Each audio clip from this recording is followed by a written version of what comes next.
If you haven't watched Shogun yet, what are you doing? If you like pirates, samurai, Japan and Japanese culture and history, and old medieval timey politics like in Game of Thrones, then this is a show for you. It has all of that and some awesome action and great drama that kept my eyes glued to the screen. I swear I could have binged the whole first season in one day if I really wanted to, but I had to stagger myself and pace it out and just keep that suspense up. And I hope it got renewed for season 2 cause this show was pure class. Shogun was released on Disney+, FX and Hulu on February 27th, 2024. It's based on the 1975 novel of the same name written by James Clavell. The show is set in the year 1600 and sees us follow Lord Yoshi Toranaga as he fights for his life as his enemy on the Council of Regents unite against him when a mysterious European ship is found marooned in a nearby fishing village. Okay, so you already know how we do it here if you watched my other video on Snowfall. So we go through the first episode, the pilot episode, and see if you guys like it or not, and just show you how crazy the series is and the crazy stuff that happens that gets you really intrigued and entrenched in the series, and we see if you wanna check it out or not. And yeah, so the story kicks off with our main character, John Blackthorne, a British sailor who's part of a Dutch training ship. Now this guy, John Blackthorne, is not just any other sailor, he's a pilot major, which means he really knows how to drive the boat.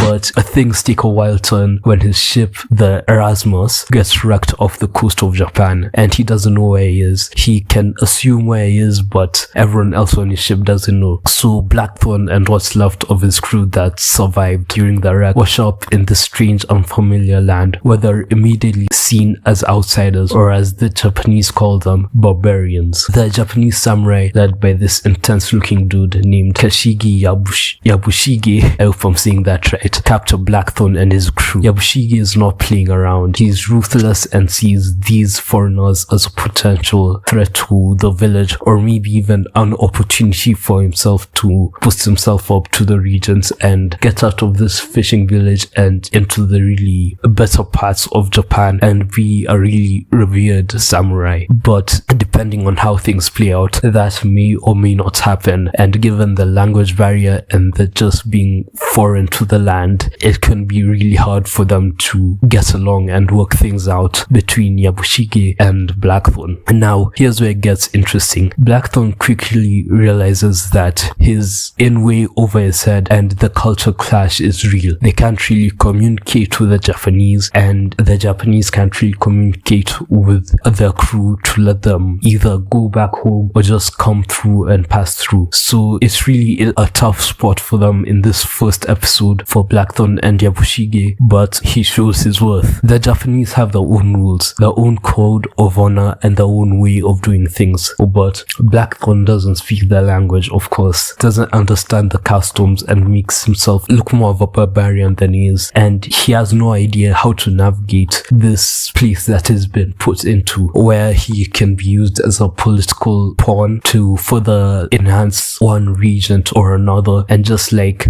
just further push an agenda for whichever regent he's in the hands in, because right now he's kind of like prisoner and such, so can't really navigate the political minefield he's just been thrown into. But Blackthorne's not just some clueless outsider. He's smart, resourceful, and he's got this survival instinct that kicks in hard whenever he's been put into a hard place, and he just knows how to navigate and use his words and his actions to get himself out of these tough situations. He starts to piece things together little by little, learning bits of the language and trying to figure out who's who in this new world and how he can, find his place here, since it's not really looking like in the near future that he's introduced to Lord Toranaga, a powerful daimyo feudal lord who's in the middle of a power struggle with the other lords of the land. Toranaga's a strategic genius, and he sees potential in Blackthorne not just as a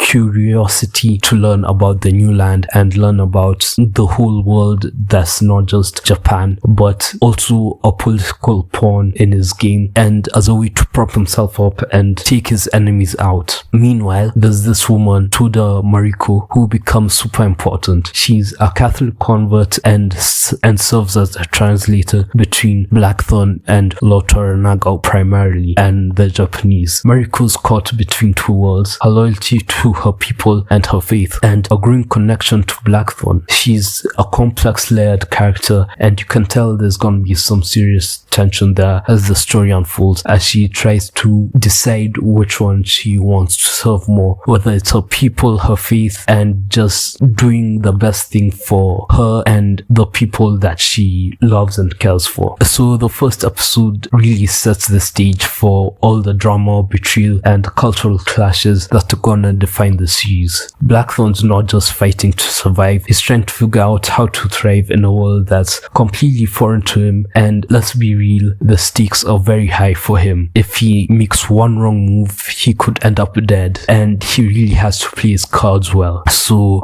yeah, that's the vibe that the first episode gives, and it's a lot more in depth than what I described, and really gives you a clearer picture than what I just said. It's all about survival, power, and the beginning of a journey that's gonna test our character Blackthorn in ways he could never imagine. So if you're into political intrigue, epic battles, and characters who are constantly walking the line between life and death, and just constantly keeping your mind churning as to like whether this guy messed up or he's gonna live the next episode or he's gonna get executed this time for sure, this show's got you covered. And some people said it felt like Game of Thrones in some aspects because of the power struggle stuff and the political side, which I see, and it does it well. So yeah, I'd say this is a pretty good show and that you should check it out, and tell me what you think in the comments, because it's a nice show to watch, it's a nice to binge, it's just like easy to follow but really complex at the same time, and it's just a good show overall. So yeah, check it out. So that's gonna be all from me. If you enjoyed the video, give it a like, thumbs up, you know, share the video,